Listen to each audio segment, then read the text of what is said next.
aware to meet our needs. Imposibleng hindi ng Panginoon katagpuin ang pangangailangan mo kung nag-knock, nag-ask at nagsika sa Kanya. Imposible. Dahil kung ang tatay natin sa sanlibutan, yung tatay natin sa laman, pupuntahan mo, hihingan mo ng mga bagay na kulang sa'yo, hindi ka pahihindihan, lalo't meron naman siya. How much ang Diyos na mayroon ng lahat ng bagay? Amen po ba? Mayroon po bang bagay na wala ang Diyos? Lalo kung ang paghihingin mo sa Panginoon ay isang bagay na makabubuti sa'yo, hindi ka pahihindihan ng Diyos. He is a responsible Father because God is aware to meet our needs.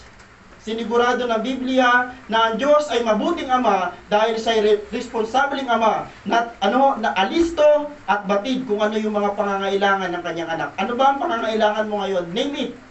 Emotionally, spiritually, materially, financially, lahat ng yan pwede mo idulog sa Diyos. Although hindi siya bababa para katagpuin ka, hindi siya bababa mula sa langit para kausapin ka, pero gagamit siya ng mga tao para tugunin ang iyong mga pangangailangan.